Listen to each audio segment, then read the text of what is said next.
So welcome to It's Not All About the Numbers, the leadership podcast that doesn't just focus on the bottom line. My name is Chris and that is Mike. Hi. Hello, and our co-host today is Christmas.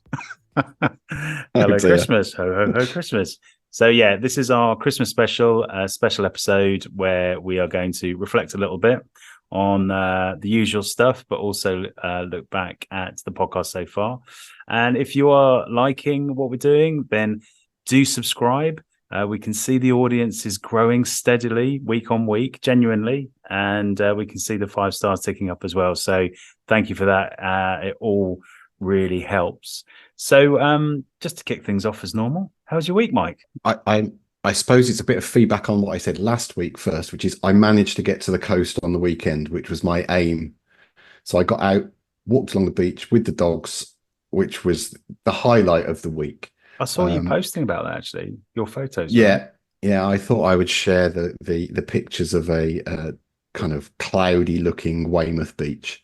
And so that was cool. I suppose the other thing sort of linked to that is this week's been all about the rain. The springs in the street have exploded, so there's water running down the road at the moment, and the council are coming along and pumping it away. It's all a bit mad. So that's the kind of like to pick up the phones of DEFRA. Well, or the Environment Agency. Sorry. Yeah. I suppose that I should know some people, shouldn't I? But anyway, I don't.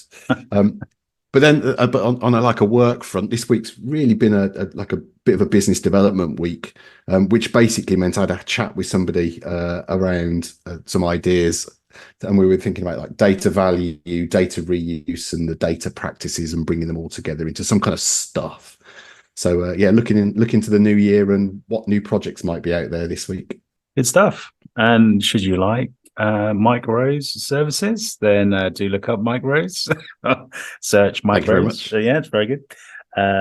Mike, what did I call you? Mike Minefield Rose this week. Minefield, yes. Yeah, well, seems to be highlighting all of these data issues for the right reasons, though, as well. Yeah, so my week is a bit different. We both live in the countryside, but I didn't really get out this week. I was in London quite a bit. I had a brilliant dinner actually in Bank with some great leaders, 2 people, one from Monza Bank and one from Caxton. That's a sort of payment system provider. And it was fantastic. It was a really interesting chat. And I think one of the things that I took away more than anything was the success. He was a co-founder and a CFO.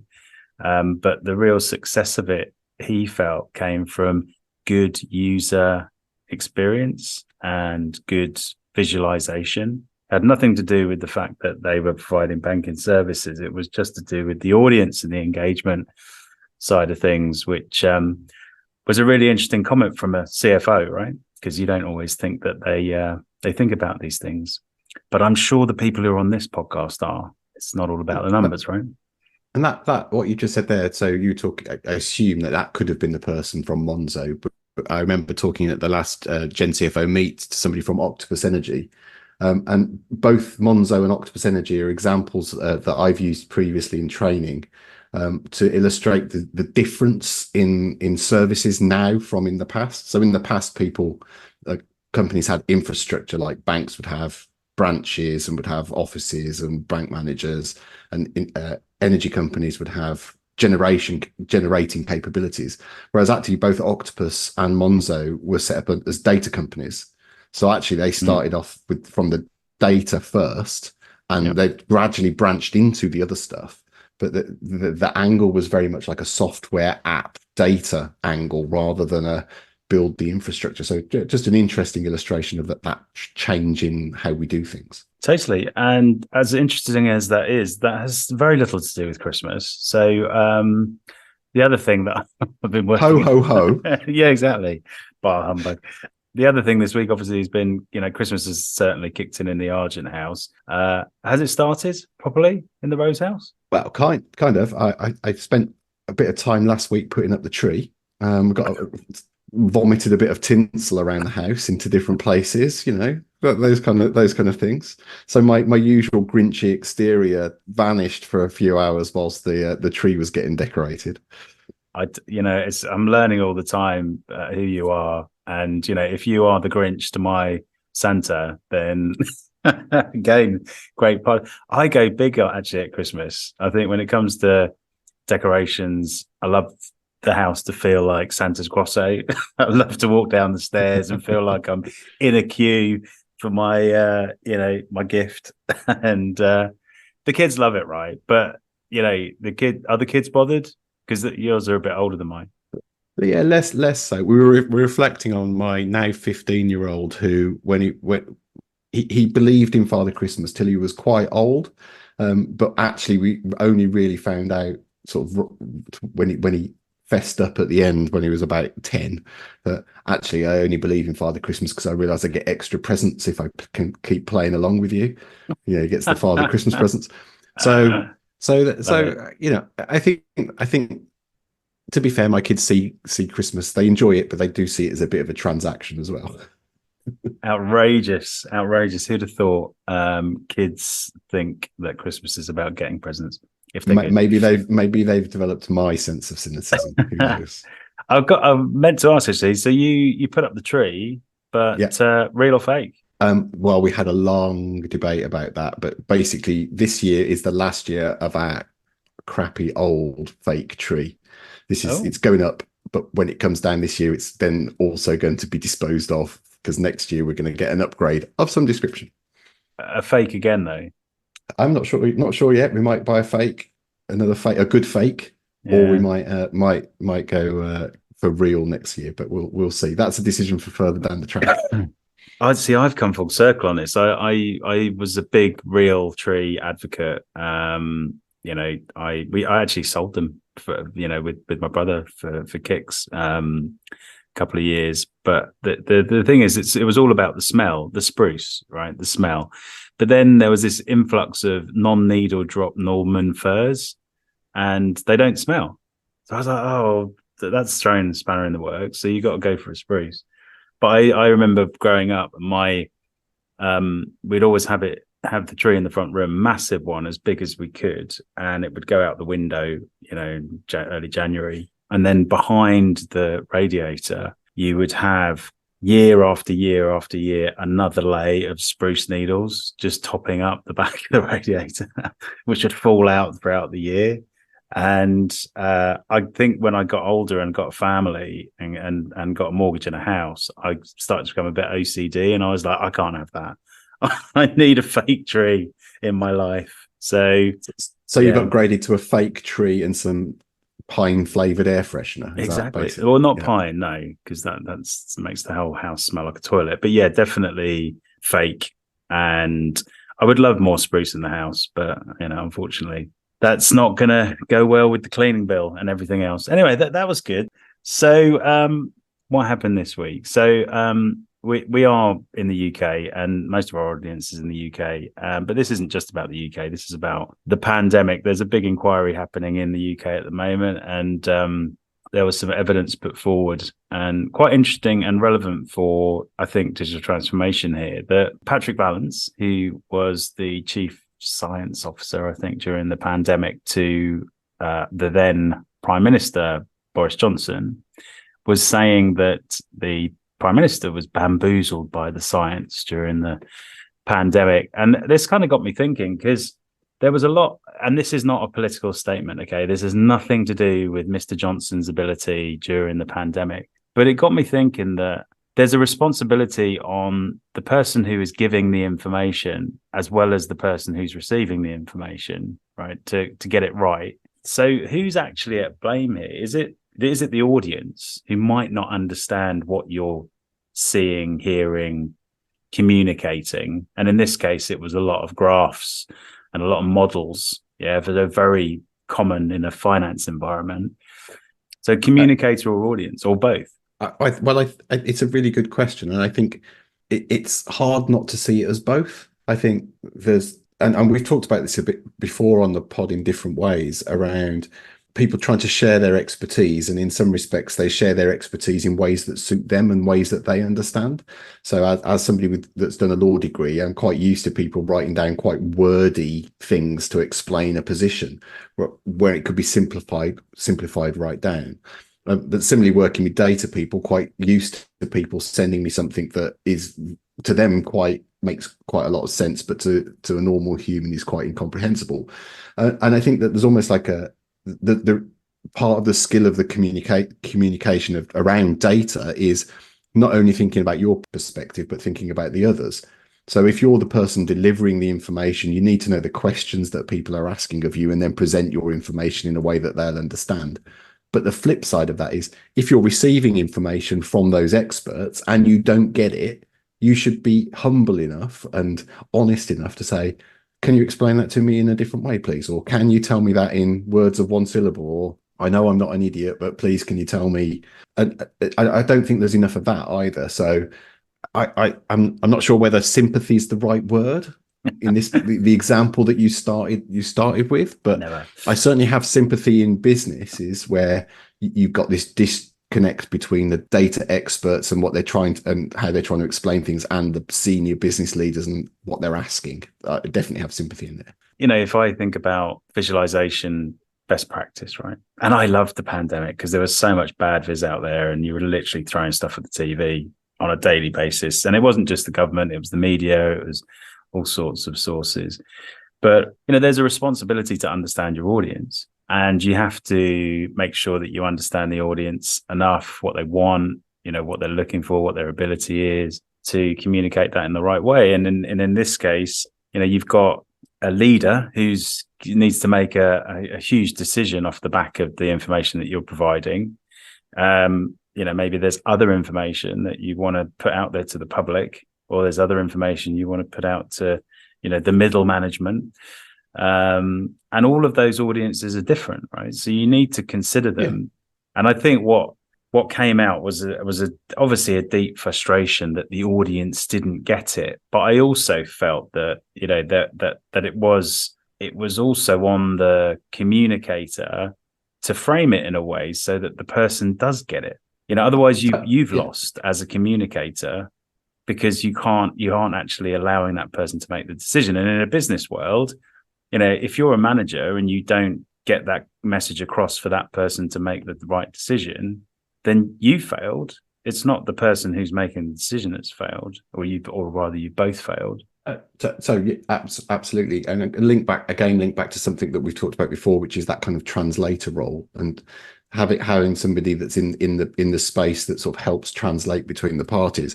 As you were talking, the thing that went through my head, specifically around the pandemic, was our favorite BBC correspondent Hugh Pym, and the amount of times that you'd see him on the 10 o'clock news standing in front of a piece of wall outside the BBC, and slowly graphics would appear on that wall to explain what was going on with the pandemic, different contexts of the pandemic. It was never as detailed as the scientific advice that the government were getting that you'd see in the briefings, but it was in a much more digestible and understandable form. It was translated through the BBC's lens for their audience, their broad audience. And it's almost, that's what we're describing here. Again, in the case that you've suggested, i.e. the pandemic and the COVID review, I would say that if the senior government ministers are not understanding the data, or it's being presented, they have an obligation to ask the scientific advisors to explain it in a way that they do understand it. I think that there are other things going on in that particular example around attention to detail and things like that that perhaps might come out during the inquiry. But the point you're making is absolutely, I agree with the point you're making. I think both sides have a responsibility, and actually there's some translation in the middle is always helpful. If there was a data scientist that turned up at a CFO's door and started spouting the statistics and the models, and you should get this output, then I think the CFO would have right to say, hang on a minute, can I get I don't know, an analytics business partner in here to kind of translate what's going on, because this guy doesn't get that I don't live in his world, and vice versa. Yeah, And I think exactly the that same. that was the dynamic here. Yeah. There were a couple of throwaway comments though, which I thought were quite interesting to dig into. One of them was when when Boris Johnson was looking at graphs, he was a bit confused, bamboozled, right, was the word. But Patrick Balance like threw out this line, is he colorblind? Like in protest. But actually, that is a huge consideration when it comes to visualization. Yeah. The reality, I don't know what the numbers are, but it's quite a high number. One in 12 men. 1 in 12 men. One in 12 200 men. women. And 1 in 200 women. Yeah. So, okay, are you colorblind? But you should know that, if you're communicating it. But so one of my sons is colorblind, and it's a hidden disability, right? You can't tell by looking at somebody that they're colorblind. You can tell when they're doing coloring in, and they can't see things. But my son comes up against it all the time, where he'll go to he's been in a geography exam, and the question in a geography exam relates to the colors on a map, and he can't distinguish the colors on the map that they've used. So actually that unacknowledged disability is there. It might have been a legitimate question. I mean, 1 in 12 men means that in your class at school, assuming you went to the same kind of school as me, there would have been three color. The chances are there'd have been 2 or 3 colorblind kids, and you probably wouldn't have known. Exactly. The cabinet, there's going to be 2 or 3 people who are colorblind. I wonder whether that's known. I wonder whether people actually know that. No. And how much bluff and bluster and coping there is around it. They're all still looking at Santa thinking Santa's green, which is great. None of this Pepsi challenge, red. I was really thinking then that you were struggling to keep this on Christmas, and then you brought it back with, is Santa green? Ho, ho, ho.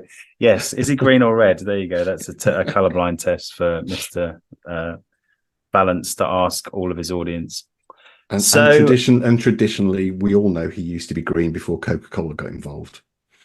Exactly. But you've got to give them credit for changing the entire world towards their brand, which is another story. So for a bit of fun, this is our Christmas special, and I will keep reminding people because the content is great, but not very Christmassy. I'm assuming there'll be sleigh bells in the edit, right? Yeah, exactly. I'll throw them in. We were going to have a little retro, right? We were going to look back at what's happened over the last couple of months and reflect on the podcast a little bit and where it's going. I think the first thing to say is thanks for everybody who's listening. I joked the other day that we had listeners in Estonia and Latvia and but various parts of the world, and the audience is growing. It's great, and it's growing faster with every episode. There's a lovely visualization actually that you get from the platform that we're hosting our podcast on, and it's with every episode, the first week spike is getting bigger and bigger and bigger, which says to me that we're growing steadily, but also people are subscribing, which is great. So thank you for doing that, and thanks for supporting what we're doing. But what was your best part so far? Were there any aha moments for you, or particularly interesting comments that people made? And Mike, we're going to talk about this, but it'd obviously be great for people to send us their ideas either on LinkedIn or by email, podcast@generationcfo.com. So it's difficult to answer that in a really short way. So we've had some really interesting people that we've spoken with over the last few weeks, with a variety of different backgrounds and doing a variety of different things. But there was a real thread that ran through all of it for me, sort of just reflecting back on it, which is around the people side of the work that we do. So actually how important people and culture are to happy working relationships and good work. And within that, there was a couple of examples. So I remember us talking about adaptability and being adaptable in what we're trying to achieve and adaptable in roles. And I've written a list of people down here. So we were chatting to Lynn about purple people and the translators and that kind of, not even knowing that was a role, but it's it's that kind of translation place in the middle where you sort of listen and understand. We were talking about with Alex around making your own path there wasn't a career path for me doing the things that I wanted to do. So I basically went my own way and created my own roles. And I think, I loved her comment actually about my role didn't exist yet. yes, But now it does. And actually, I asked the community about that. I think we had a poll running, and it was interesting. There was quite a few people answered, and I think it was about 50% said they didn't feel that their role was there yet. It didn't exist. But actually, I think one of the threads of all of the people that we've spoken to is actually that probably applies to each of them. Each person has created a world that they want to inhabit rather than following a career path to it. We were chatting with Hannah about last week about recruiting on values, but equally we were talking to Rachel a few weeks ago about using games and exploding kittens in interviews to bring people in rather than just having standard questions. So you can see just from the breadth of people and what they're saying that we're talking to is that people are creating their own workspaces that they want to be in. And whether they're just the people that we like talking to, or whether that's the way things are going, I'm not sure yet, but I'm hoping it's the way things are going. I think they're all examples of the way it's going. Definitely, they've all got it's interesting. They're all pushing the boundaries, as leaders, which is great, and they all see, a need to improve. And there's a sort of restlessness about them, which I think, is a very positive, dynamic kind of thing to have as a leader or as a manager. Because it's not all about leading. You could want to deliver this stuff as a manager or just a member of the team. They're thinking hard about what the future looks like and what a better future looks like and what a sort of transformed future looks like, which is definitely a common thread. I do think they're challenging the status quo, right? It's sometimes easy just to sort of sit in your job and say, right, okay, what do I need to do to get through the day or get the next promotion or whatever it is. Maybe we need to rename the podcast like Restless Leaders or Status Quo. Maybe not Status Quo. Yeah, definitely not Status Quo. We definitely get a different audience, I suspect. It's whatever you want, Mike. Oh, yeah. Okay. I'm not even sure how to respond to that. Dear, oh dear. So just sort of following up on that. So the one kind of outlier conversation that we had was obviously with Matt from journalism, because his background being completely different to everybody else's. But what I really liked about that conversation was sort of exploring that people work in different ways. And back to our conversation that we were having a few minutes ago, really, it's that's another way of Matt's business, and what he does is another way of working hard to engage people on a topic. So we talked about what he and I were doing when we worked back in DEFRA days about using cartoons to illustrate a change rather than block diagrams, to make sure people didn't think that they could build for change. They just had to realize that there was a change.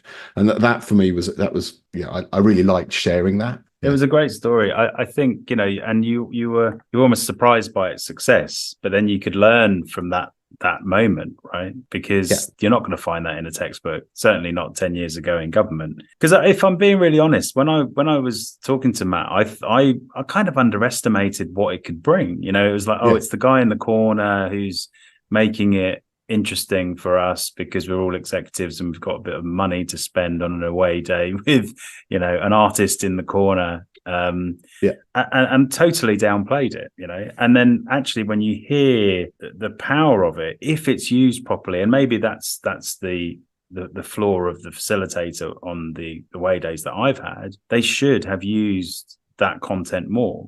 They should have used it for discussion. They should have used it for bringing people into the conversation in different ways, rather than it just being seen as a sort of capture of the day. Yeah, I mean, there's two ways of looking at it. It is the art that's being created a tool, as you described, to have another conversation, or is it like a replacement for somebody sitting in the corner writing the notes, the minutes of the meeting, which people never read anyway, and so therefore people will never go back to anyway.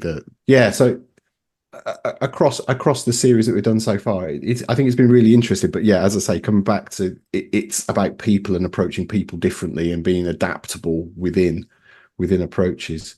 I suppose I can't remember who said it or whether it was even said, and it's my interpretation, but we often talk, or this is my paraphrased quote that I've forgotten who might have said it, but so we talk about work-life balance, But actually, we need to remember that work is life. Therefore, both need to be balanced. It's that for me was like quite important. And what I got a sense of from all of the people that we've spoken to was that they enjoy what they do. So actually, their work is enjoyable. So therefore, it's not a balance with the rest of their life. It's part of their life. Yeah, it sort of links to that authentic leader thing. Yeah. It's like if you can align, and I sometimes talk about this because I did this when I set up Gen CFO, but there's a sort of Japanese concept that if you can align your strengths to what you're good at, what's needed in the world, what you can earn money from, blah blah blah, then you can find this sweet spot. And interestingly, in Japan, they only use it for hobbies, whereas over here, the Western sort of consultants are saying, yeah, you can use this to find your new job, whatever. But that way of thinking is actually really sort of helpful in being authentic and bringing yourself to work and basically aligning your strengths to your job rather than sort of feeling that you're in the wrong job. Which some of them did, right? Some of them felt that they were in the wrong job until they found the right job. And if as soon as they landed that job, it was like, yes, this is it, I'm off. Absolutely. And, I think there's two people that we've spoken with I've not mentioned. So recently we spoke to Kat, working in the government finance function. What was really interesting is I'd spoken to Kat way before we did the podcast when she was looking to move from private sector into public sector. And what was really nice talking to her was actually finding out that she's found what we've just described, i.e. that balance within a structured work environment. So she hasn't had to go out and create her own business to be able to find a place where actually those kind of like different people-based skills can be accommodated and nurtured. And the final person that we've not mentioned is Dominique. So our first podcast. And actually, this is almost like a reflection on us. I'd really like to go back and have another conversation with Dominique, because I think that we've improved how we run the podcast since we first spoke with her. And actually, we could have another really interesting chat with her to build on the first conversation. I mean, she was talking about conscious leadership and making conscious decisions around leadership in business. But I'd like to go back to that and have another conversation around that. I like that. I really like that idea. I would, I'd like to go and talk to everybody again after 6 months or 12 months and see how they've got on. Because also with Dominique, she was moving from CFO to COO as well. So, yeah. Huge shift in the roles. So there you go. That might make the speaker recruitment easier for everybody. We'll just get everybody back on. But no, anyway, I think it's been a really interesting journey. We've learned a lot as we go. We appreciate everyone listening in, and we're going to continue. Right? It's been a fun ride so far. So far so good. So as it is Christmas, I thought we'd do something different. And it's normally at this stage where we say, hey, guys, if you'd like to ask questions to the audience or to us or to the speaker, then you can send your emails into podcast@generationcfo.com or contact Mike and myself directly. But instead of doing questions this week, as it's the Christmas special, I've got a quiz. I've got a quiz for Mike, and I'm going to put him on the spot. And I'm actually going to do this properly, because if you are listening, I'd like you to try and do the quiz as well. You'd be welcome to join in. It's just for fun. There are no prizes. Sorry, we're not adding to the huge amount of retail sales out there for Christmas. So Mike, and this is going to feel a bit weird from a podcast point of view, but it'll probably take a couple of minutes to go through it. And it's entitled, it's not particularly Christmassy title, but it is FinTech App or Ancient Philosopher. That's the quiz. Right. And I'm going to chuck a few words at you, and you're going to have to decide. And I expect you to get most of these right. The first one is Zeno. So fintech or philosopher? So I've gone fintech for Zeno. Wrong. Zeno is actually a Greek philosopher. So one down. Next one. Venmo. Venmo. Mm. I mean, these are all going to sound like fintech apps. That sounds like a fintech app. Correct. Vendor management of some description. Yeah. Venmo. Who knows? Google it. I don't know. There you go. So one apiece. Next one. Oh well, you'll get this one. Monzo. So I suspect that is a fintech app. That is a fintech app. Very good. Chat. The next one's obvious, but like you say, could be either. Aristotle. Well, definitely an ancient philosopher. Yes. Greek philosopher. Primarily a Greek philosopher. Okay. SoFi. Well, my head is saying fintech app, but I'm going to say ancient philosopher. Oh, you should have gone with your head, Mike. It is a Ah, fintech app. So what are you? You're 3 and 2 at the moment, I think. So 3 good, 2 bad. Next one, Vertis. say that again. Vertis Vertis. That or sounds fintech appy. Vertis, I think. Vertis is a fintech app. Well done. Yeah, it takes the lead. Seneca.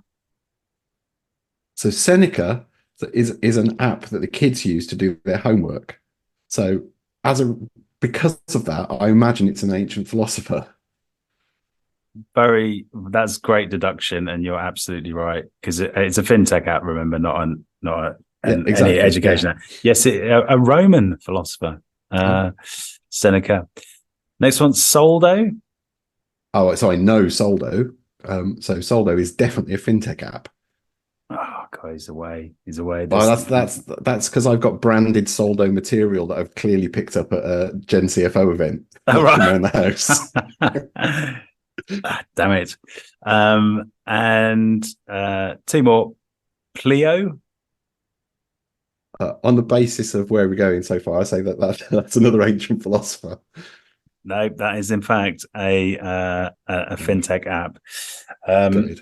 And Plato obviously would have been an ancient philosopher, but Pleo, no, that's a fintech app. And the last one, Aurelius. It's got to be a philosopher. Marcus Aurelius, absolutely. Yes. Roman philosopher. And was mentioned quite a lot in the Gladiator film, if you're a fan of that. So anyway, there you go. Ho, ho, ho. Just a bit of fun. I think, you did. You definitely smashed that. I think you've got about I think 7 out I of think 10. smashed it might be over exaggerating somewhat, but Smashed it. I I wonder think whether my anyone edge. got 10 out of 10. Do let us know if you are if you did get 10 out of 10. And also, if you do want to ask, like I said, ask any questions, then it's podcast@generationcfo.com. So appreciate that. And if you want to So send if you want to send me a quiz to ask Chris, feel free to send me a quiz to ask Chris on a later podcast. yeah, get your own back. Yeah, that's fine. Exactly. That's fine. I have actually been on a quiz on radio before, and I have to say I did terribly. My nerves got to me, and I couldn't spell for toffee. So What it's a was the quiz? bit of a night. You can't just leave that hanging. So it was another lifetime ago. Actually, I used to work as a client accountant, doing loads of client reporting for radio shows. So the way that a lot of the independent radio shows work are that you basically buy the show. So the DJ turns up with his show, and you're actually buying that whole show. You're not just buying the DJ or employing the DJ. And it was on us to kind of sell all the airtime around it and sell all the advertising, and I did all the client reporting for it. So because I did this, I got invited to Kiss FM to do Right.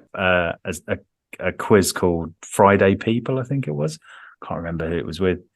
And it was a big deal at the time. Kiss was going really well, Jazzy B and all that back in the day. And I was kind of there as the boffin, if I'm being honest, a bit of the geek and a bit of the boffin. And then I was surrounded by salespeople who were all happy to, get on it at 10 o'clock in the morning. So it came to some of the questions, and they hard passed it to me. And I was just like, wrong, wrong, wrong, wrong, wrong. And I really felt a little stitched up. And when I got back to the office, because it was a radio sales environment, they had been playing it across the entire company on the PA system. So Awesome. I got stick for Yes. the next couple of months. So there you go. Not a great experience overall. Right. So maybe I can redeem myself. I'll be Googling Friday People after we finish, see if I can find that. Right. Yeah. Yeah, I'm definitely. It's a long time ago. I don't think it's going to be in any archive anyway soon. So bringing this back to Christmas, I've got some good data, bad data for you today. So have a hazard a guess if you haven't looked at the show notes. So good data. How old is Santa? This is really good news. How old is Santa? How Wow. old is Santa? Not, I'm not talking about the red version, which is obviously in recent memory, but how old do you think It's the concept of the Santa. chronicle? Yeah, it Well, when I say the started. concept, obviously he is real, so it's not a concept. It's yeah, I need to be careful. Yes, Don't know who's exactly, listening. exactly. Let's say I have no clue. 400 years. Oh no, way off, way off. Okay. Go bigger. Oh, further back. Yeah, Oh wow. I've got no idea. Way back. Let's go 1500 years then. much Post. better. Yeah, Yeah. much better, but still short. Actually, Santa is currently 1,752 years old in 2023. Because the origins of the story go back to Saint Nicholas, Yeah. who was a monk who was born all the way back in 260 AD, Wow. which Okay. has rolled all the way forward to this year, which is pretty amazing. I think that is good data because he's still alive and kicking after all that time, and very much alive and kicking. Don't listen to what Mike says about it being a Yeah. concept. Apologies. I refer you to my Grinch comments right at the start. And the bad data on the site, and this could be viewed as good and bad depending if you're in retail or not. But I actually heard who was it? It was Martin Lewis talking recently about the amount of presents that are bought that basically aren't used or wanted, and the amount of pressure on people to buy at Christmas, especially as there's a bit of a cost of living crisis going on at the moment. But hazard a guess at what retail sales are at Christmas. What total? Yeah, Oh, the market. this is pretty unfair as well. I've got no clue on no concept of this. I'm going to say it's in the 10 billion. I wouldn't even know where to start. I would not even Well, know I where to know. start. I feel, given that you've said that, you should feel bad that you even asked me. I feel terrible asking you, and I Yeah. feel like this is going to come back at some point with my Friday people. So, the US Christmas market. This is just to give you a Oh, sense you of didn't say that. You didn't say how that. big it. Oh, you'd have got it right otherwise, wouldn't you? In 2023, total Christmas retail sales were projected to reach a new high of 957 billion US dollars. 957 billion US dollars in the US. And that's not including the whole of Europe. That's not including the rest of the world. And I think this is the thing. It's so much. Oh, actually, I've got another number. The US, sorry, that was the US. In the UK, 84 billion pounds. Yeah, so what's that? It's about just under 10% of the US. But it's crazy. It's a crazy amount of money. And the reason why I call this out as bad data is because I just feel it puts so much pressure on people to buy. And yes, you're going to have to buy for the kids and everybody else. But I really liked what Martin Lewis was saying about why don't you just check in with the adults and say, look, shall we not bother if we don't need to, or if we, just don't need the pressure. And with your colleagues and with your boss, it's really nice when it happens if you can afford it, but don't put that unnecessary pressure on yourselves at this time of year because it's not needed. I mean that makes perfect sense. I think as you asked about the Rose household earlier, that we're in a place where that's what we do. We don't really give each other gifts at Christmas because we've pretty much got what we need. So there's no point just going and buying stuff for the sake of buying stuff. The kids accepted, but the thing that's in there that I've got no data for, but I'd really like data for. So if anybody can find it, that would be great. Which is over the last sort of 30 years, how much more plastic are we buying at Christmas? So my parents, and probably the same with your parents, they were lucky if they got a lump of coal and a satsuma. I think that those are the stories I used to get. Yeah. To right through to where we are now, where 84 billion pounds is being spent on what is the stuff that is actually being bought, and how much of that stuff actually gets used, or how much of it just gets it goes into the tap drawer and stays there. I'd like to know that data. I'd love to know that. I'd love to know that. And if anyone does know that, then do email us in as well. I think there's a lot of joy at Christmas, and I think, Mike, if you don't want to send presents, I'm sure you're sharing the present of time and fatherhood. And all those things, which is what it's all about, and time with each other is precious. So I think that we should put that at the top of it. I suppose to be clear, more the point is you don't have to wait to Christmas to make somebody feel special by giving them a gift. Is more the point. But anyway, well, on that note, I'm going to wrap up. So thank you for everyone who's listening. May you have a wonderful Christmas. We will be taking a couple of weeks break, but we've got some great speakers already lined up for the new year. This is our Christmas special. So I hope you're having a fantastic wind down to Christmas, and we hope to see you next year. So see you next year. See you next year, Mike. Yep. See you next year. Thank you very much. And thanks to everyone that's been on the pod so far. I've really enjoyed it. Absolutely. Ho, ho, ho. And remember, Merry Christmas. Merry Christmas. And remember, it's not all about the numbers.